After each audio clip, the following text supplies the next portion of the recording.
Estaba próxima la Pascua de los judíos y Jesús subió a Jerusalén.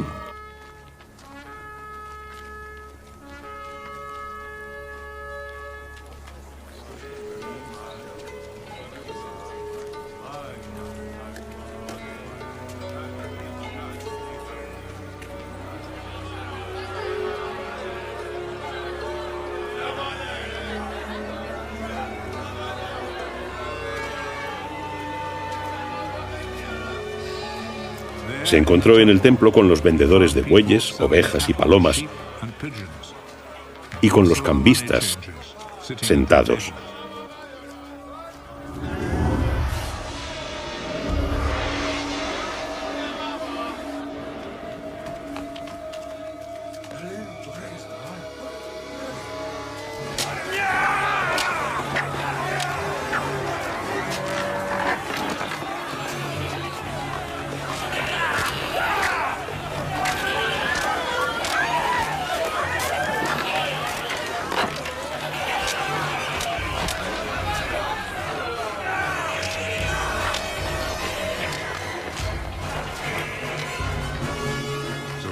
Y haciendo de cuerdas un látigo, expulsó a todos del templo con las ovejas y los bueyes.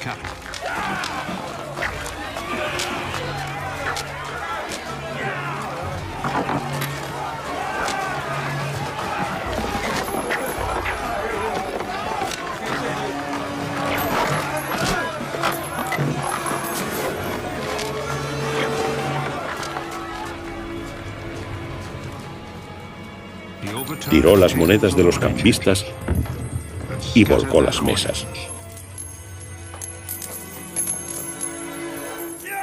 Dijo entonces a los vendedores de palomas: ¡Quitad esto de aquí!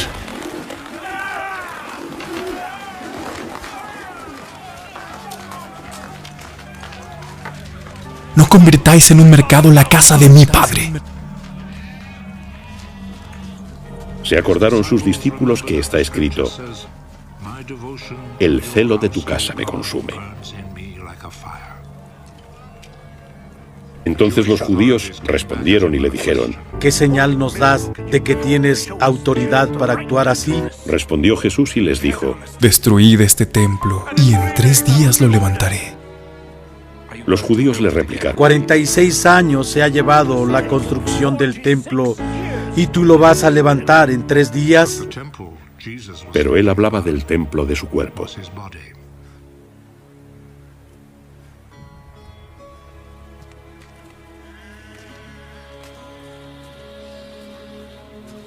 De aquí que cuando resucitó de entre los muertos, sus discípulos se acordaron de que lo había predicho y creyeron en la Escritura y en las palabras pronunciadas por Jesús.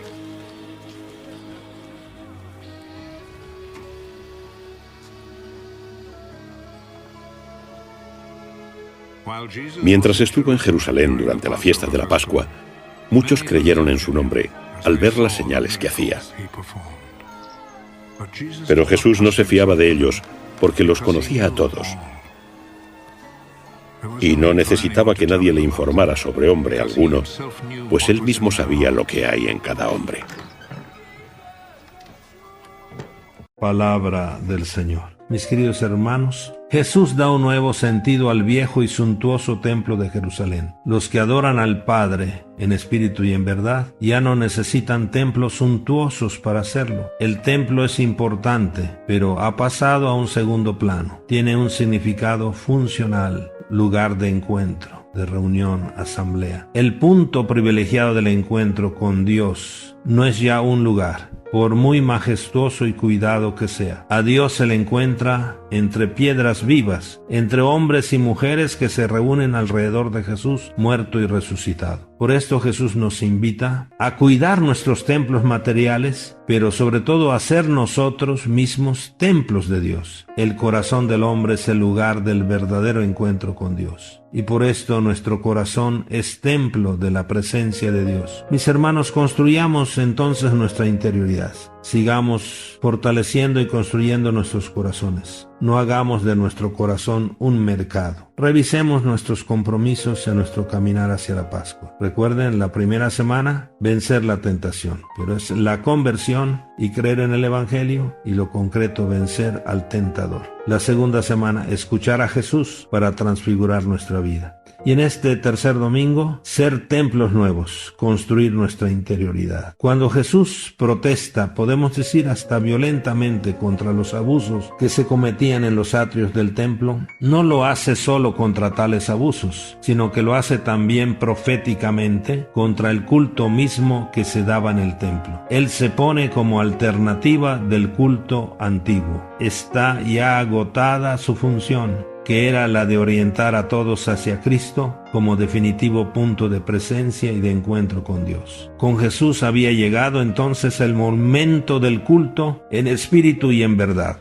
del que hablará más tarde en el diálogo con la samaritana en el capítulo 4, versículo 23. El pasaje del Evangelio termina con una nota muy fuerte. Muchos creyeron en Jesús al ver las señales que realizaba. Pero Jesús no se fiaba de ellos porque conocía lo que hay en el hombre, sin necesidad de que nadie se lo dijera. Es la ilusión de una fe que puede ser también la nuestra, que se queda en la fachada del templo, es decir, en una práctica exterior, pero nuestro corazón está lejos de Dios y de nuestros hermanos. Jesús sabe lo que hay en nuestros corazones. Que nuestro corazón nunca más sea un mercado de odios, de rencores, de violencia, de indiferencia, de egoísmos, sino que nuestros corazones sean templo del amor a Dios y al hermano. Sí, mis queridos hermanos, Cristo tuvo que hacer prodigios para que muchos creyeran en Él, como leemos al final del Evangelio de hoy. ¿Tenemos que hacer prodigios? Nos toca a nosotros, mis queridos hermanos, hacer el prodigio del testimonio. La gente quiere ver si nosotros, los cristianos, vivimos el Evangelio y que les proclamemos que vale la pena seguir a Jesús, vale la pena vivir el Evangelio. Claro que nosotros no podemos hacer el prodigio de multiplicar panes, pero sí podemos hacer el prodigio de repartir o de compartir los panes que tenemos